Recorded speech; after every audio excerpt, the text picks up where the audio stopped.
Okay guys, hey, what's up? I know it's been a long time since I've done one of these videos, so thank you if you have for subscribing, thank you for checking out this video.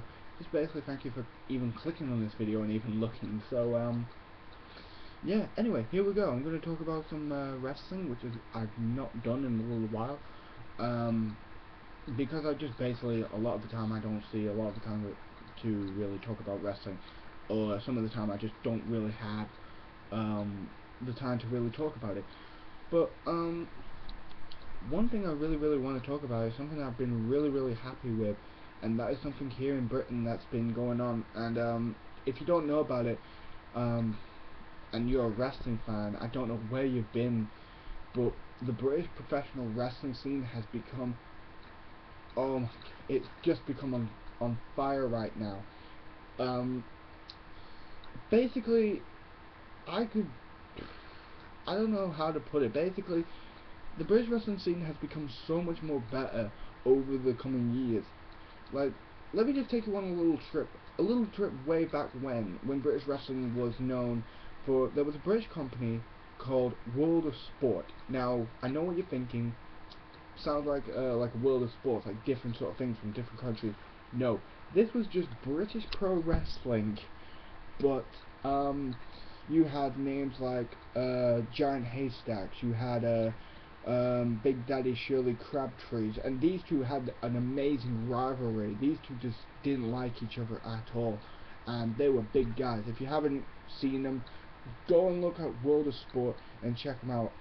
You also had the Japanese legend Kenzo Nagasaki, who came to England and had to remove his mask, which was absolutely one of the most astonishing things that ever happened. And it was one of those, when he did, he was so respected for when he took his mask off, because no one had ever seen him without it. And that as well is something you gotta search and just see, because it is just one of those really defining moments. You know, you got the Dynamite Kid, you know, and also you got Mick McManus, but just those names I've mentioned, like the Dynamite Kid, one of the biggest names you could mention in the British wrestling scene, who Chris Benoit is another wrestler who looked up to the Dynamite Kid, who did the diving headbutt just like the Dynamite Kid did back in the day. But one of the most, I think one of the most famous British wrestlers I can think next to the Dynamite Kid is the British Bulldog, who David Boy Smith, who was one of the best British wrestlers, who went over to America to the WWE, or the WWF at the time as it was known, and really changed the way British wrestlers are looked at.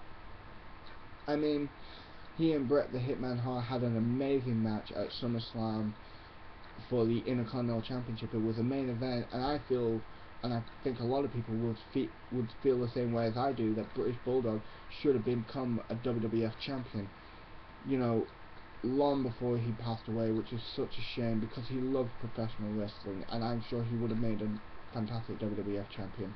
But we'll just never know if it would have ever happened. But it just should have happened, if I'm honest. You know, I don't know if it ever could have happened. Maybe it would have, maybe it wouldn't. Who knows? But the British wrestling scene right now over here has become so red hot right now. I mean, there are companies like the local show I go to called Preston City Wrestling. There's Future Shock Pro Wrestling, which I'm going to be going to in Stockport, which is going to be absolutely I'm looking forward to. I've seen the DVDs, I know what to expect, but I'll talk about that in a minute. There's also NBW Southside, there's PBW, ICW, NBW Southside. Just, I don't know if I have already said NBW, have I? Yeah, if I have, I'm sorry. But those companies I've just mentioned, and there are so many more I could name, have just grown over the years. And I want to talk about Future Shock for just a little second, if I may. If you've never seen Future Shock Pro Wrestling, again, like YouTube it or Google it.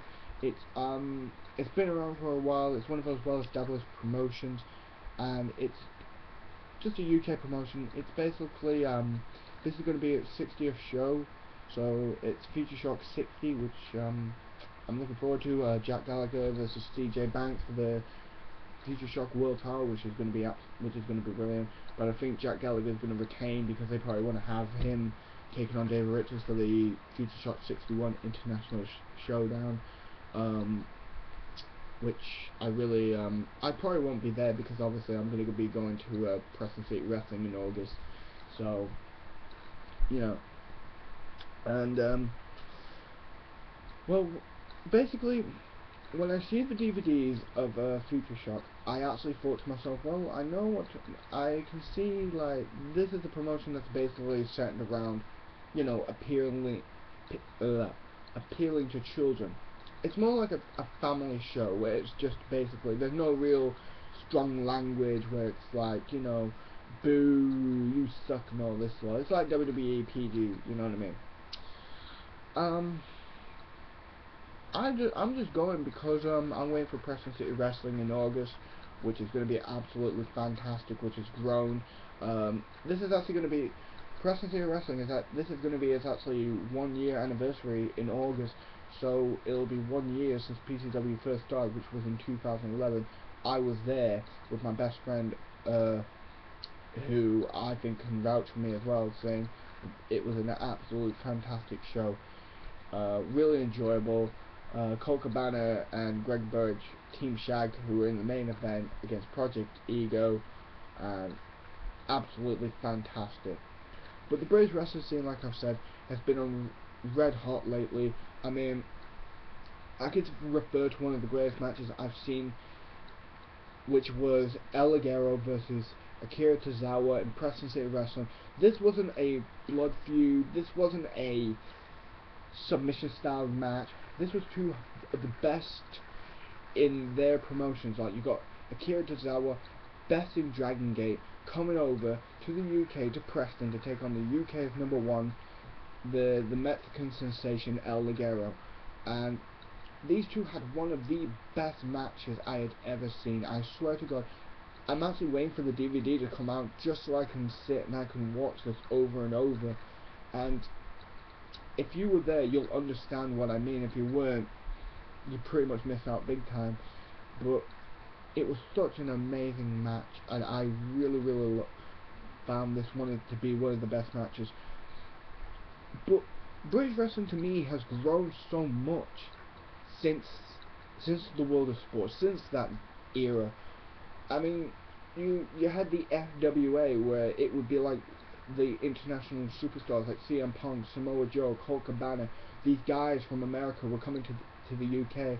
You know, Raven and CM Punk brought their feud to the UK, to FWA, and then it grew from that to a company where, you know, there was another company that came out called 1PW, One Pro Wrestling, where they shut the doors without notice and nobody knew why. And there's been a book released, so I've heard some good things about it. I've heard a lot of people have been bashing a lot of wrestlers in it.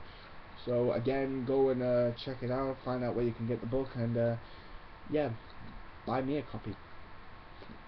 Nah, I'm joking. But yeah, it's understandable that the British wrestling scene has changed so much. But, you know, now it's not about 1PW. Now it's about, like, you know, a lot of companies appeal to different types of fans. You've got Premier British Wrestling, who are appealing to children.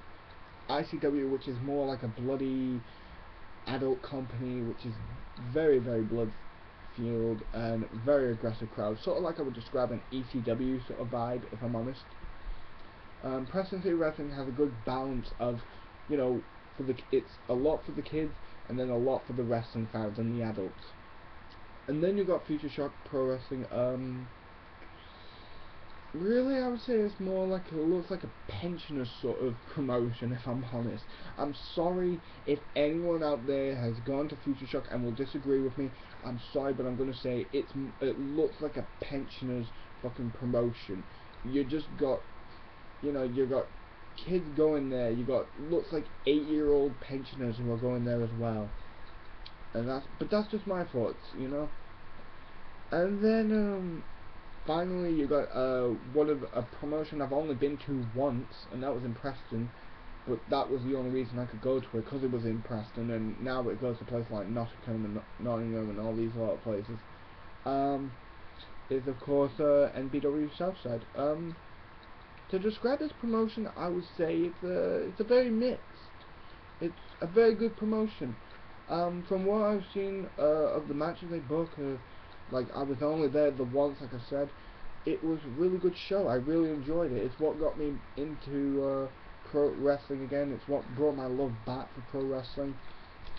Doug Williams was actually in the main event. But very quickly, speaking of Doug Williams, one thing I have seen in TNA wrestling that has really hacked me off, right? And this is basically the thing that I hate the most. I saw a match between Doug Williams and what's his name? Garrett Bischoff. Yeah, that's his name, Garrett Bischoff. They were having a match one-on-one, and Garrett Bischoff beats Doug Williams. And I'm pissed off because Doug Williams, of all the people Doug Williams could lose to, he could job out to, is Garrett Bischoff. Are you fucking kidding me? This guy has had amazing matches with the likes of Eddie Guerrero, has been a former ROH Pure Wrestling Champion, has faced Samoa Joe, been in Ring of Honor, has worked his ass off in the British wrestling scene, is a former X Division Champion, and you're gonna have him lose to Garrett Bischoff of all fucking people? Are you fucking kidding me? It's a bunch of bullshit, right? And this is why I don't watch fucking TNA, because they fucking put this bullshit on, and you know, like a load of crap, if I'm honest. Like I said, a bunch of bullshit. Doug Williams is a fantastic British wrestler, and I'm surprised that Doug Williams hasn't gone, do you know what? You haven't really done anything with me. Why am I even still here? You know? I would like to actually see Bully Ray taken out of the Bound for Glory series, put Doug Williams in, and at least you got somebody who's interesting in the actual tournament. But that's just me, that's just what I'm saying. Anyway guys, I want to thank you for watching this video. Please leave your comments, and as ever, leave your comments and subscribe, share this around with your friends. Basically, let people know that the British wrestling scene has become so much it's red hot right now. And I just want to say one last thing before I finish. Keep the British wrestling scene alive, because it's the one and only time where the British wrestling scene has become so much on fire right now that wrestling fans, it's not about which promotion is going to win, which promotion deserves more fans. It's about the fans, people like me, getting some of the best matches we have ever seen. And if we let another small promotion die, I just don't know where those guys are going to go. But you know what, I actually think one day we are going to see a UK wrestler, maybe like one day a Chris Travis, maybe one day a Lionheart, maybe one day, I don't know, a MOB, the tag team MOB, or maybe, just someone on an international stage. But you never know. Anyway, like I said guys, I want to thank you very much for watching this video. I hope you've enjoyed it. If you haven't, fuck you. And if you have, thank you very much. Please subscribe and let me know what you think. In my next video I will be talking about a certain YouTuber who I dislike, who his videos have really quite annoyed me, but I'll let you know who. Anyway guys, I want to thank you very much for watching. Hope you have a good day, evening, afternoon, whatever, and I will see you soon. Peace.